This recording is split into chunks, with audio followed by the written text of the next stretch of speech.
Pilpres 2024 kian memanas.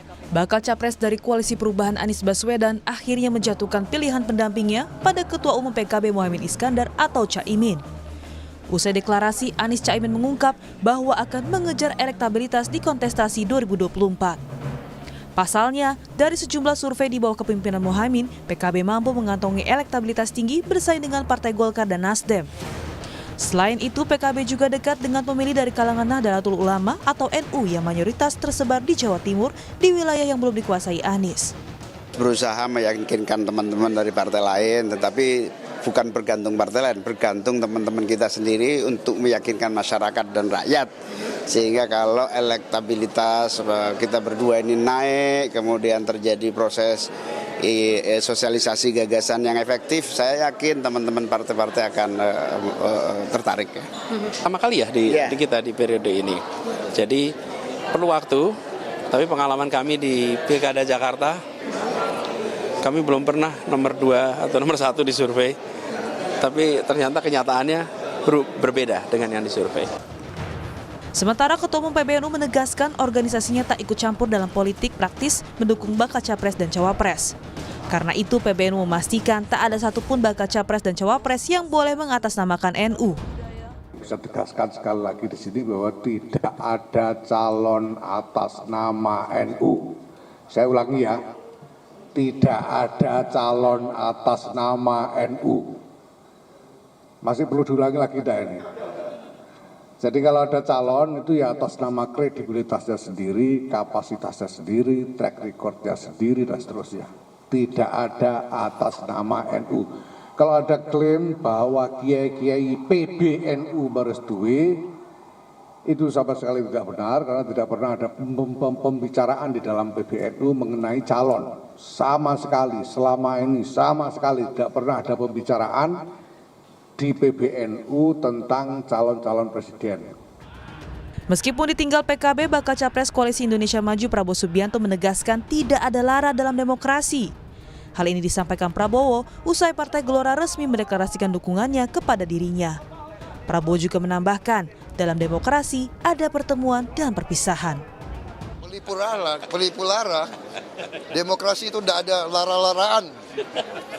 Nggak ada lara-laraan. Demokrasi adalah suatu proses. Diskusi, bertemu, kadang-kadang berpisah, ya.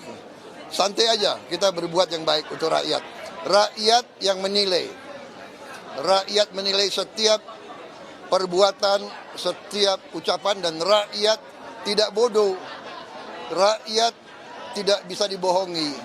Semuanya kita serahkan kepada rakyat. Tidak ada pelipur-pelipuran. Direktur Parameter Politik Indonesia Adi Prayitno mengatakan, Partai Gelora yang kini sudah resmi merapat ke baca pres Prabowo Subianto mampu mengorkestrasi kekuatan politik Islam di kalangan menengah ke atas dan perkotaan. Namun partai yang baru akan berkontestasi di pemilu ini dinilai sulit untuk merangkul kalangan Islam tradisional yang menjadi basis Partai Kebangkitan Bangsa. Dan Anies Mata saat itu adalah orang-orang penting, elit-elit kunci yang ada di PKS. Jadi ini ada semacam korespondensi historis yang mempertemukan antara Prabowo Subianto, Fahri Hamzah, dan PKS. Cuman bedanya Fahri dan Anies dulu itu ada di PKS, saat ini Fahri dan Anies itu ada di Gelora dan mendukung Prabowo. Yang kedua yang selalu menjadi pertanyaan publik, apakah Partai Gelora akan mampu mengorkestrasi kekuatan politik Islam? Jawabannya ya. Cuman kan problemnya tidak terlampau signifikan. Gelora ini adalah partai baru ingin ikut pileg, baru ingin ikut pemilu, tentu basis konstituennya tidak terlampau signifikan. Kini, akankah duet Anies Baswedan Caimin mampu memenangi Pilpres 2024? Tim Liputan, Kompas TV.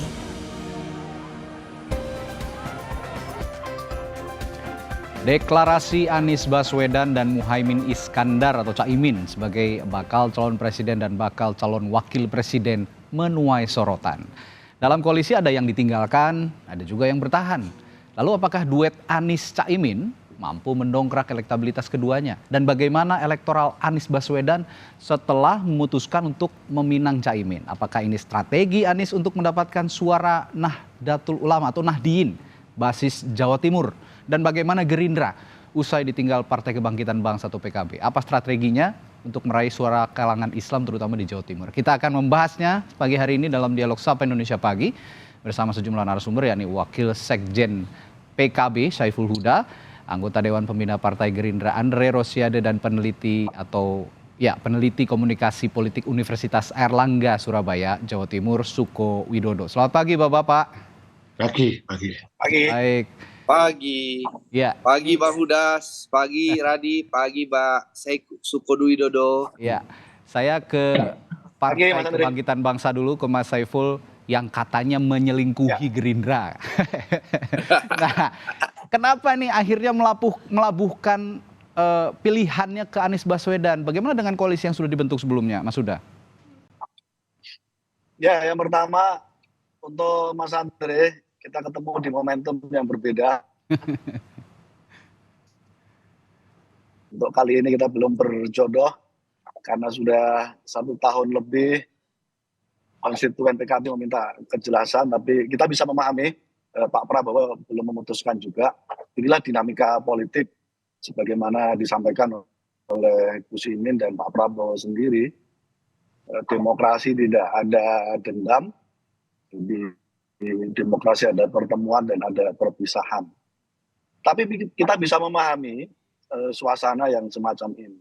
Kenapa bisa memahami? Catatannya yang pertama, Mas, sampai hari ini memang belum ada capres yang dominan elektabilitas belum ada satupun. Itulah lalu kenapa dinamika politik ini begitu luar biasa.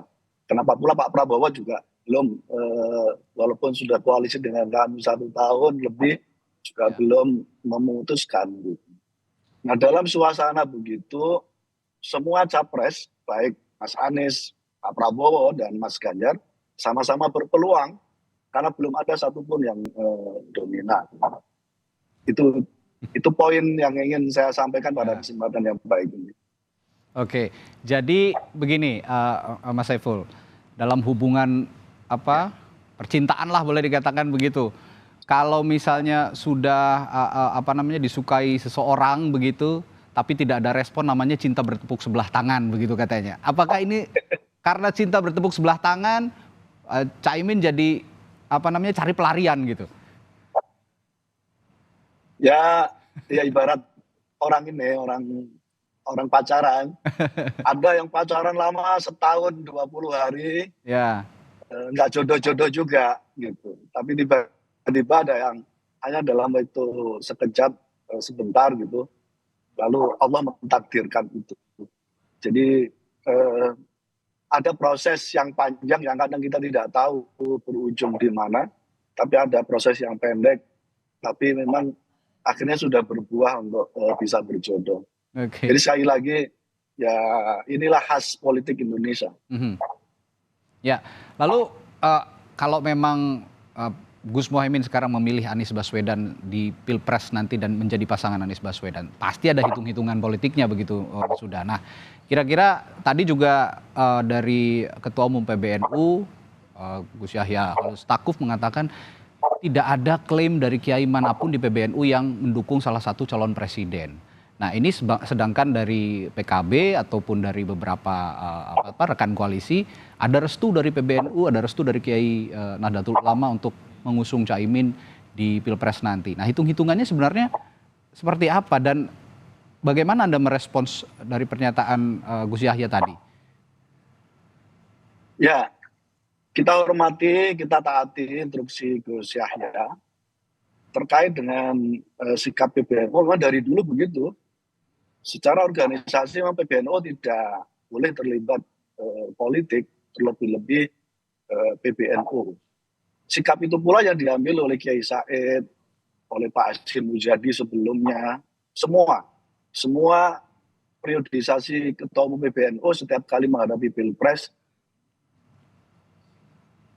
sikapnya tegas, berdiri di atas pihak. Okay. Jadi itu wajar dan bukan sesuatu yang baru gitu. Karena dari periode ke periode semacam itu. Yang kedua, PKB dalam deklarasi kemarin di Surabaya sama sekali tidak menyebut dapat dukungan dari PBNU. Sama sekali.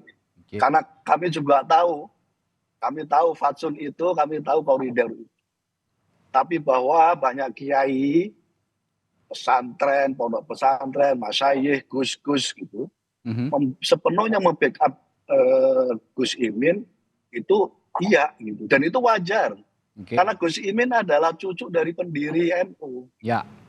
Gus Imin adalah pemilih dan adres di Jawa Timur dan Jawa Tengah melalui Partai Kebangkitan Bangsa. Jadi sama sekali tidak ada yang dilanggar. Yang ketiga, pasca reformasi setelah zaman Orde Baru yang otoriter, ada kerinduan warga NU untuk menyatukan kekuatan politik. Ya. Dan itu pernah difasilitasi oleh PBNU membentuk yang namanya PKB.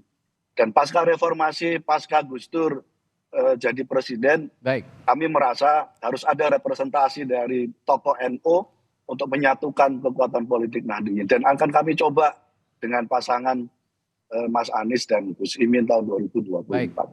Baik, sekarang saya akan ke Bung Andre Rosiade. Bung Andre, sebagai pihak yang diselingkuhi katanya, Anda merasa kehilangan suara Nahdliyin dalam manuver PKB merapatnya PKB ke koalisinya Anies Baswedan ini? Sekali lagi tentu kami menghormati ya pilihan politik Gus Muhaimin, Bang Saiful Huda dan teman-teman PKB. Tentu tidak perlu diratapi dan sedih ya, karena ini biasa dalam politik. Kami menghormati keputusan teman-teman PKB. Kami doakan teman-teman PKB sukses dan tetap berkomunikasi dengan Gerindra. Dan mari kita sama-sama jaga iklim demokrasi, tetap sehat, tetap sejuk, tetap tenang, dan insya Allah Pilpres 2024 rakyat Indonesia akan menghadapi dengan riang dan gembira. Itu harapan kita bersama. Jadi no hard feeling, komunikasi kita juga baik dengan PKB. No hard feeling kata ini. Jadi silakan, ini kayak tadi disampaikan Bang Huda, ini kayak orang pacaran, tiba-tiba dilamar duluan. Tapi kan kalau akad nikahnya nanti tunggu pendaftaran di KPU. Jadi semuanya bisa terjadi. Jadi komunikasi tetap kita akan intens dengan PKB. Itu biasa saja dalam demokrasi. Nah, sekarang Radi, pertanyaannya apa, Radi? Ya, pertanyaannya gini. Bagaimana Anda menyikapi pindahnya PKP? Apakah sependapat dengan anggapan bahwa Gerindra dan koalisinya ini atau Pak Prabowo ini kehilangan suara Nahdliyin cukup banyak? Karena saya bacakan data juga tidak hanya suara Nahdliyin ya. Karena basisnya PKB ini di Jawa Timur, nah Provinsi Jawa Timur itu punya pemilih kedua tertinggi di Pulau Jawa, 31 juta. Bagaimana Anda merespons ini? Ya, tentu saya rasa kita tidak perlu masuk kepada spekulasi seperti itu ya. Karena bagaimanapun juga kami Partai Gerindra dan seluruh partai pendukung, relawan, dan seluruh pendukung Pak Prabowo akan terus berkomunikasi dan meyakinkan seluruh rakyat di Indonesia, baik di Banten, DKI Jakarta, Jawa Barat, Jawa Tengah, dan Jawa Timur, termasuk Pak Prabowo, komunikasi dengan para kiai, para ulama, para habaib, para masyayikh terus dilakukan oleh Pak Prabowo. Tentunya karena Pak Prabowo sudah puluhan tahun yang lalu ya, sejak menjadi prajurit beliau sudah sangat dekat dengan para kiai, baik yang ada di Jawa Timur maupun di Jawa Tengah. Bang Saiful Huda tahu persis lah bagaimana komunikasi yang baik Pak Prabowo, dan Pak Prabowo sangat menghormati para ulama dan para kiai yang ada di Jawa Timur dan Jawa Tengah dan seluruh kiai dan ulama yang ada di seluruh Indonesia. Bahkan kemarin Pak Prabowo juga menjadi ketua panitia pertemuan Sufi sedunia bersama Habib Lutfi. Jadi komunikasi dan hubungan Pak Prabowo sangat baik dengan seluruh ulama, seluruh kiai dan masyayikh yang ada di seluruh penjuru tanah air. Jadi kita tidak terlalu khawatir, kita hormati pilihan PKB. Kan ini baru lamaran, akadnya kan belum. Jadi tidak usah terlalu khawatir berlebihan. Politik itu sangat-sangat dinamis. Kita hormati pilihan PKB, tapi komunikasi kita dengan PKB juga masih sangat baik. Betul kan Bang Huda? Jadi politik itu cair. Jadi persaudaraan itu harus kita jaga. Baik. Itulah politik Gerindra politik yang mempersatukan, Baik. yang merangkul bukan memukul, yang mempersatukan bukan memecah belah. Itulah politik Pak Prabowo, itulah politik Partai Gerindra. Seperti itu. Ya, narasi Bung Dan Andre.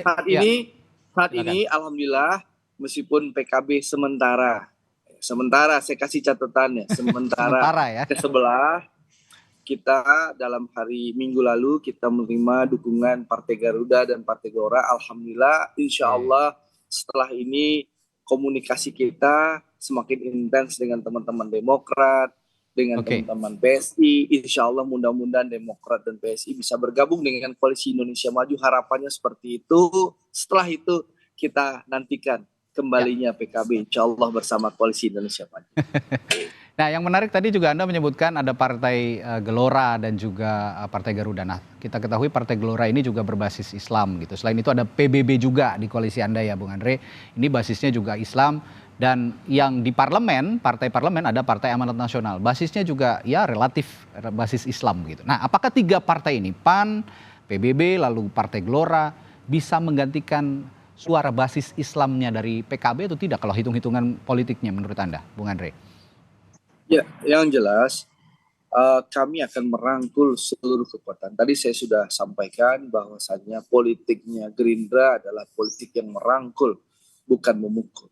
Apalagi Pak Prabowo selalu menyampaikan berulang-ulang kali bahwa beliau kalau diberikan mandat oleh rakyat, beliau akan merangkul seluruh kekuatan politik. Ya. Jadi tidak akan ada yang ditinggalkan kalau Pak Prabowo diberikan mandat oleh rakyat. Jadi intinya apa? Kita akan terus berkomunikasi, kita akan terus meyakinkan, seluruh rakyat Indonesia dari Sabang sampai Papua ya untuk meyakinkan bersama-sama Pak Prabowo. Bahkan di saat kemarin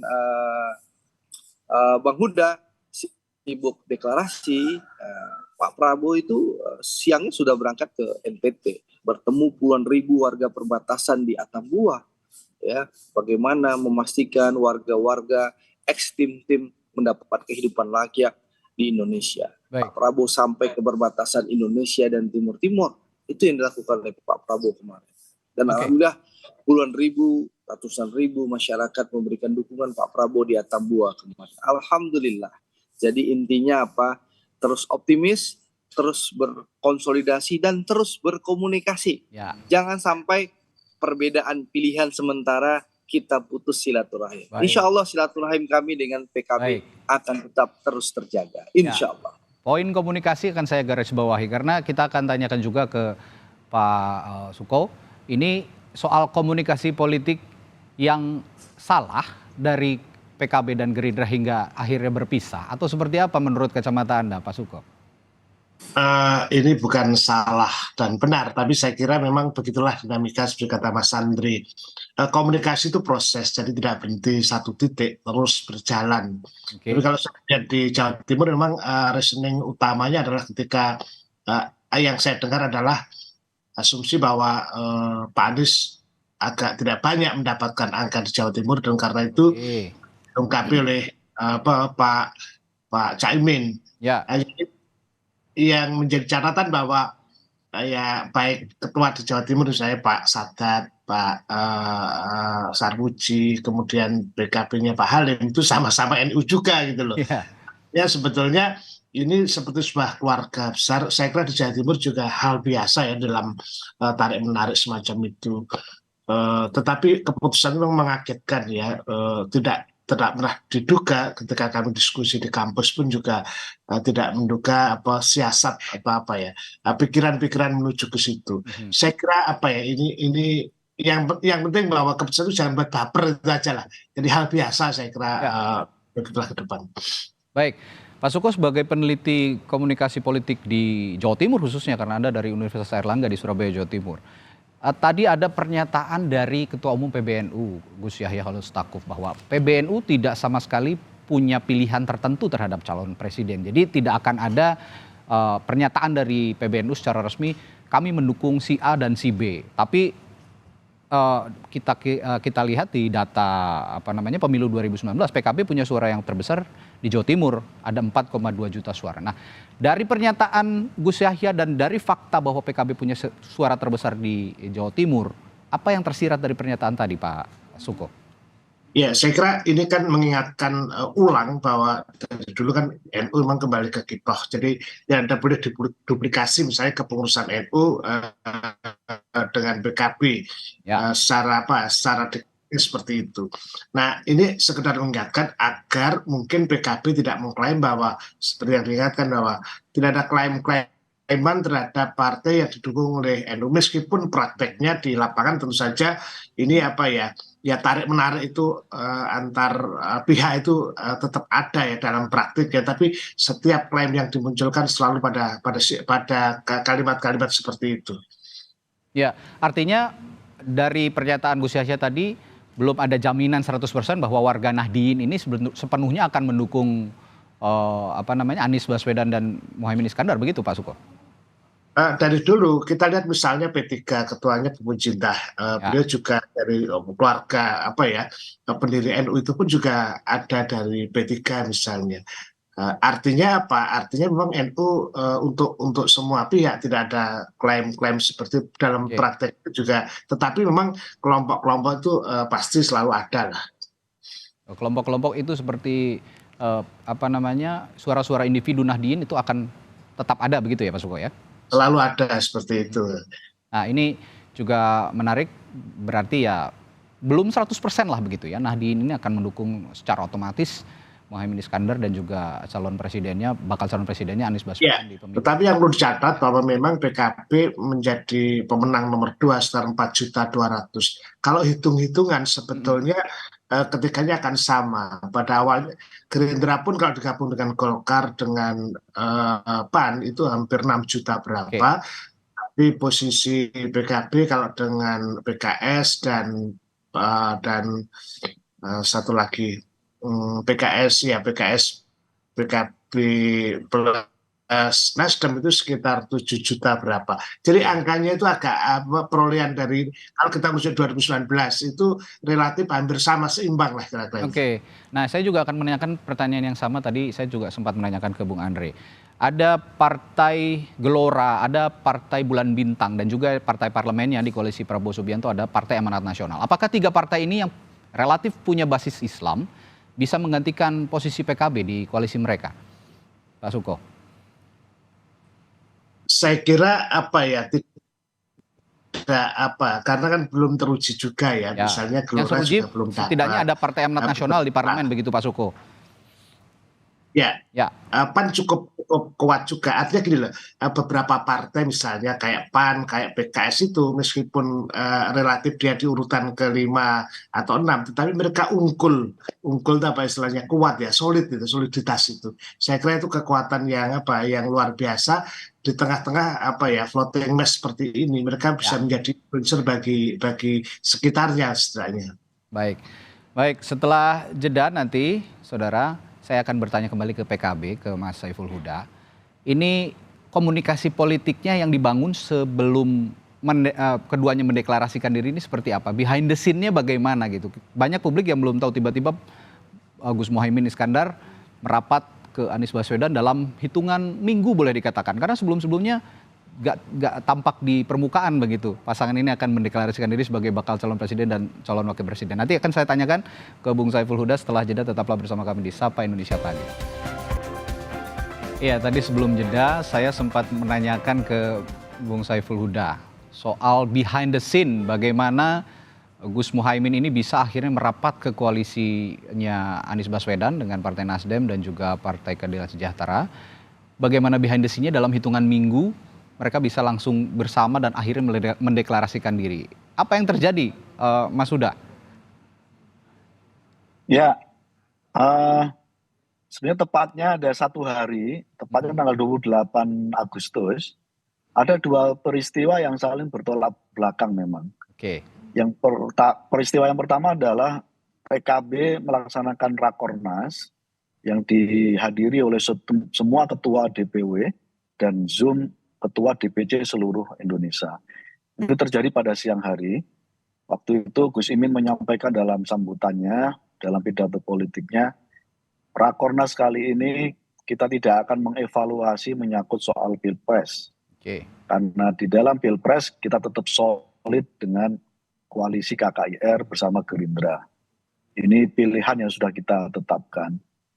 Nah, kemudian malam harinya kami menghadiri rapat, perayaan HUT PAN, dan memang jujur harus diakui Pak Muhaimin kaget karena disampaikan oleh Pak Prabowo ada rencana untuk membuat nama koalisi baru. Nah, dalam pikiran Gus Imin, ketika koalisi baru di launching itu artinya berarti KKIR secara otomatis dibubarkan.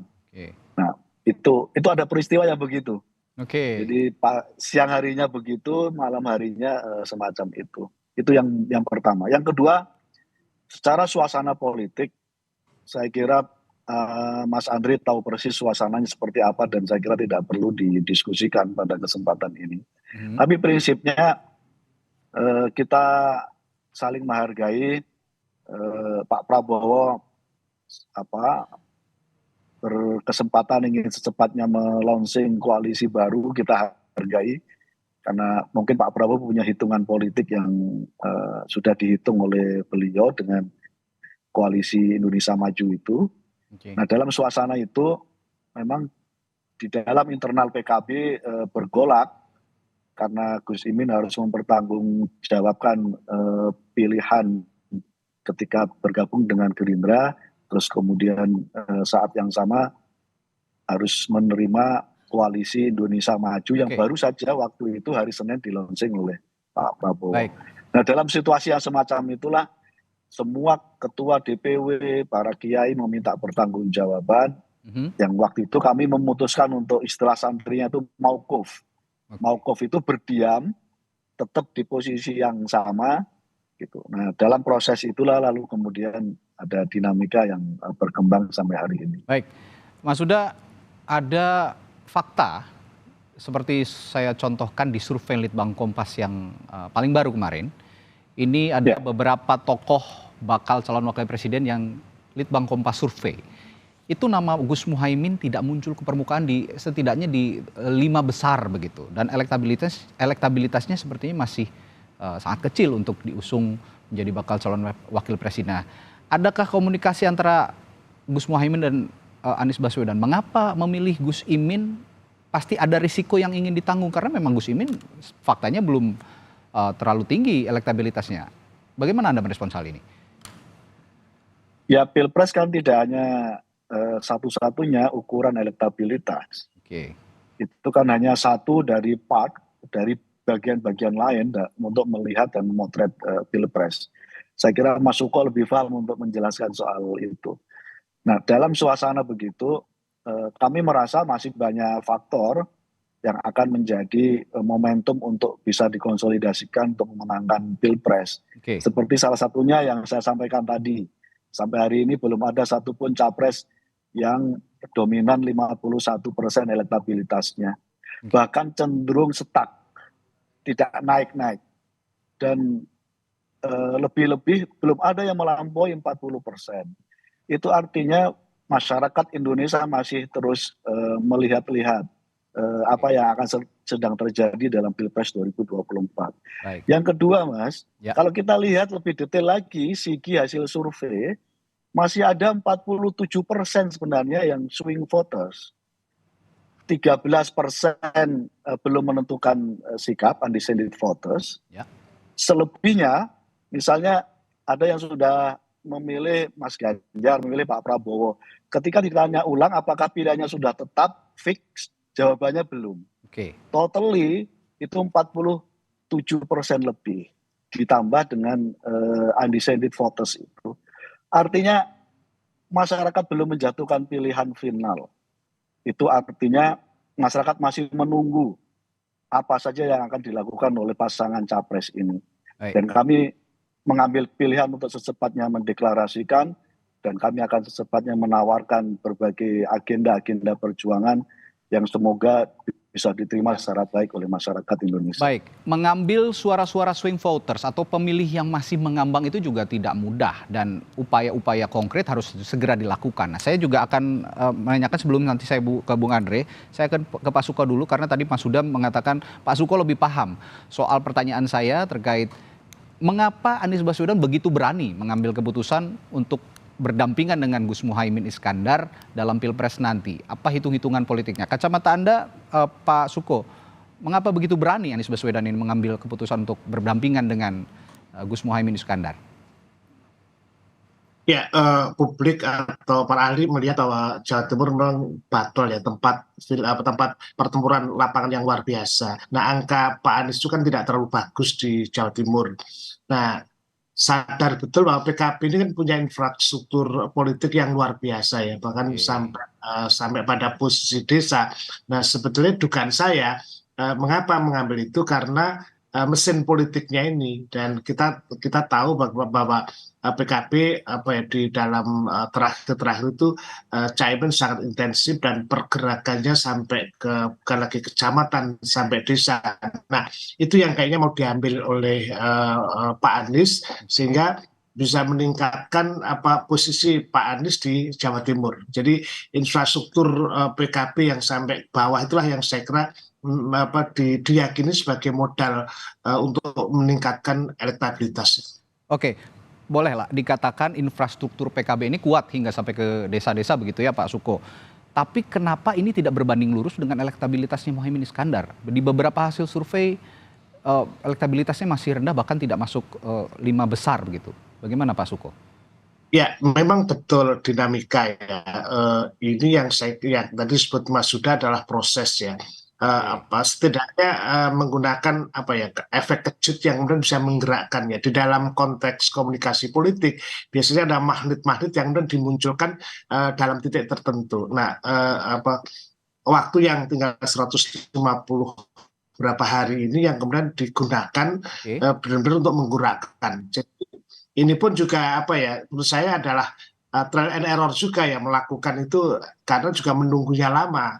Saya kira bukan ketidaksabaran, tapi PKB harus menentukan sikap untuk menggerakkan itu di dalam ruang yang agak sepi terakhir-terakhir ini, karena kita tahu bahwa di dalam diskusi publik itu kan semuanya hanya pertarungannya di presiden, di elitis. Ya. Tapi ketika mesin politik digunakan, maka dia diturunkan sehingga berusaha untuk mencari relasi yang real. Ya. Jadi kalau dalam konteks komunikasi ada public outreach communication, maka selama ini hanya komunikasi, tetapi PKB atau Pak Anies melakukan public outreach, jadi tindakan nyata. Hasilnya ya kita lihat nanti ke depan. Baik, yang saya tangkap efek kejut ini juga seperti pernyataan yang berulang kali diungkapkan oleh Anies Baswedan, bahwa di Pilkada DKI juga sebelumnya dia tidak punya survei yang bagus begitu, tapi bisa memenangkan Pilkada DKI. Nah, apakah ini nanti akan berbanding lurus dengan Pilpres? Rakyatlah yang akan menjawabnya dan upaya dari partai-partai koalisi yang nanti akan bisa menjawabnya. Nah, saya akan ke Bung Andre. Bung Andre, ini bagian lain dari bahasan kita masih soal berpisahnya PKB dengan partai Anda, dengan Partai Gerindra untuk mengusung Pak Prabowo Subianto. Ada anasir-anasir di luar sana, ada upaya memecah belah koalisi dengan memasuknya PKB ke koalisi Anies Baswedan. Dan juga ini Gus Muhaimin ini mengusung bakal capresnya Anies Baswedan ini sebagai upaya untuk memecah belah koalisi yang Anda bangun selama ini. Apakah Anda punya anggapan juga seperti itu, Bung Andre? Gimana? Memecah belah koalisi kami? Ya, ada upaya dari pihak luar koalisi yang sekarang namanya Koalisi Indonesia Maju ya, Pak Prabowo mengatakan itu. Ya. Nah, sebelumnya koalisi KKIR itu tadi, ini masuknya Caimin ke Anies Baswedan ini sebagai upaya untuk memecah belah koalisi Anda. Anda sependapat dengan itu? Oh, begini. Pertama saya ingin menyampaikan lagi bahwa menanggapi pernyataan Bang Huda dulu ya, bahwa Caimin, Gus Muhaimin tidak keberatan dalam perubahan nama waktu malam tanggal 28 itu. Waktu itu Pak Prabowo memberitahukan ke Pak Erlangga, Pak Zulhas, Prof. Yusril, ya memang Gus Muhaimin agak terlambat datang di acara PAN itu. Oke. Tapi waktu datang langsung dipeluk, diinformasikan ke Gus Muhaimin bersama-sama, dipeluk loh sama seluruh ketua umum partai, dan Gus Muhaimin tidak keberatan. Bahkan beliau dalam pidatonya juga menyampaikan tidak keberatan. Saya ingin garis bawahi dulu soal kagetnya. Yang jelas beliau tidak keberatan. Di dalam pidato beliau di acara PAN itu beliau tidak keberatan. Itu satu. Lalu yang kedua, ya kami tentu tidak ingin berandai-andai apakah koalisi kami akan dipecah belah atau dihancurkan. Itu kan pernyataan radian jelas. Kami tidak ingin berandai-andai dan tidak ingin punya persepsi seperti itu. Karena kami yakin semua koalisi ini ada koalisi merah putih. Ya. Kita semua akan bersatu untuk membangun bangsa dan negara. Yang jelas tugas kami apa sekarang? Tugas kami terus memperkuat ya, dan mengajak masyarakat untuk bersama-sama dari Sabang sampai Merauke untuk terus memilih Pak Prabowo. Itu pertama. Kedua, saya melakukan konsolidasi dan mengajak masyarakat itu terus kita melakukan komunikasi yang baik dengan seluruh partai. Sekarang ada Partai Demokrat, PSI yang belum menentukan putusan. Insya Allah kita akan terus komunikasi dengan Mas AHY, dengan Pak SBY, dengan seluruh petinggi Demokrat kita akan berkomunikasi. Lalu dengan teman-teman PSI kita akan terus berkomunikasi. Dan tentu komunikasi kita tidak akan putus dengan teman-teman PKB. Karena kami meyakini jodoh pasti bertemu. Insya Allah ini soal dinamika saja. Saat ini ta'arufnya Pak Prabowo terganggu dengan lamaran Mas Anies. Tapi insya Allah ini kan belum ijab kabul di KUA atau di KPU. Jadi insya Allah seluruh politik itu sangat dinamis. Kita tunggulah tanggal mainnya insya Allah. Bung Andre, ini keceplosan atau memang betul faktanya seperti itu? Katanya barusan Bung Andre berkomunikasi dengan AHY. Jangan-jangan Partai Demokrat sudah positif nih akan bergabung sama Partai Gerindra? Maksudnya kami akan berkomunikasi. Jadi kami akan berkomunikasi dengan Demokrat, akan berkomunikasi dengan Mas AHY, Mas Ibas, Pak SBY. Tentu kita akan buka komunikasi, kita akan buka diskusi. Karena kan kita ingin merangkul, bukan memukul. Kita ingin mempersatukan, bukan memecah belah. Karena politik kami itu, politik Gerindra itu berdiri sama tinggi, duduk sama rendah. Dan tidak ada politik seranting. Merangkul PKB tahu persis lah. Tahu persis 12 bulan bersama kami disampaikan oleh Gus Jazil, oleh Kang Cucun dan juga Bang Huda, koalisi bersama Gerindra. Gerindra tidak pernah mengkhianati dan meninggalkan kawan seperjuangan. Jadi duduk sama rendah, berdiri sama tinggi, tidak ada politik tinggi seranting. Jadi nyaman insya Allah komunikasi dengan Pak Prabowo dan Partai Gerindra. Ya, ngomong-ngomong merangkul, tadi mengarangkul yang terhianati juga, yang dihianati oleh Partai Nasdem dan koalisinya. Ini nanti coba dirangkul oleh Gerindra sepertinya begitu. Saya akan PKB juga insya Allah kita rangkul terus. Gitu ya. Iya, kita akan bergandengan tangan terus, sabarlah. Jadi intinya sekarang Mas Radi, jangan sampai kita perbedaan pilihan, perbedaan pendapat, perbedaan koalisi menyebabkan perpecahan dan ketidakharmonisan di antara kita. Kita jaga terus komunikasi, silaturahmi, karena sekali lagi Radi, membangun bangsa dan negara ini harus dilakukan secara bersama-sama dengan semangat gotong royong. Jadi kalau Pak Prabowo pun jadi presiden, insya Allah PKB ada di kabinet Pak Prabowo. Baik, kita masuk ke putaran akhir dialog kita pagi hari ini. Saya ke Mas Huda. Mas Huda, ini pertanyaan saya terakhir untuk Anda. Ada juga publik yang menganggap ini kan namanya koalisi perubahan untuk persatuan begitu ya. Koalisi yang Anda bangun sekarang ini bersama Partai Nasdem, Partai Keadilan Sejahtera meskipun belum jelas ini sikapnya, nanti menunggu Majelis Syuro katanya, dan PKB dan juga partai-partai lain di luar parlemen yang ingin bergabung. Tapi katanya publik ini mengatakan katanya koalisi perubahan, tapi kok di dalamnya masih orang-orang yang sama begitu. Partai Nasdem mengusung pemerintahan saat ini dan juga PKB. Bagaimana respon Anda soal ini? Ya, perubahan itu kan dimulai dari existing yang sekarang ada. Nah, dalam qawaidul fikih, dalam tradisi santri ada yang disebut dengan al-muhafadzatu ala qadim shalih wal ahdu bi tajdidil aslah. Jadi itu yang menjadi pegangan kami, kenapa itu juga menjadi landasan kami bergabung dengan teman-teman Nasdem dan Mas Anies.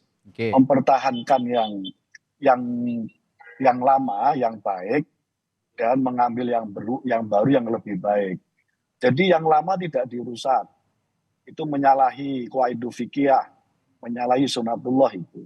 Jadi sesuatu yang baik, legasi Pak Presiden yang sudah, Pak Jokowi yang sudah ditorehkan, kita pertahankan. Saat yang sama, kita mencari yang lebih baik dari apa yang sudah kita dapat. Jadi semangatnya adalah kontinuitas dan perubahan. Jadi kesinambungan dan perubahan. Itu nafas perjuangan PKB, itu nafas perjuangan para kiai, para ulama. Jadi itulah kenapa NKRI tetap berdiri, karena bagian dari cara kami untuk merawat yang sudah ada dan terus mencari yang terbaik dalam kehidupan bernegara dan di bangsa ini. Baik, terakhir ke Pak Suko juga. Pak Suko, ini saya akan tanyakan upaya apa yang bisa dilakukan untuk kedepannya menjelang Pilpres terutama dari pasangan ini, Anies Baswedan dan Muhaimin Iskandar, untuk mendongkrak suara mereka di Pilpres 2024 nanti, Pak Suko. Iya, suara perolehan pemilu atau legislatif tidak selalu signifikan dengan perolehan pilkada atau pilpres apalagi. Nah, yang dibutuhkan dari pilihan pilkada atau pilpres adalah personality. Jadi yang dinilai adalah orang, tidak lagi kelembagaan. Itu yang menjadi catatan penting. Karena itu memang tugas besarnya PKB adalah menggerakkan mesin politiknya sampai ke bawah. Tapi nanti pasti ada tekanan-tekanan bagaimana kemudian misalnya ucapan ketua NU, PBNU itu juga warning yang kemudian bisa meresistensi. Saya kira yang menjadi penting adalah bagaimana segera menggerakkan roda itu di lapangan. Kuncinya ada orang-orang yang di lapangan, saya kira.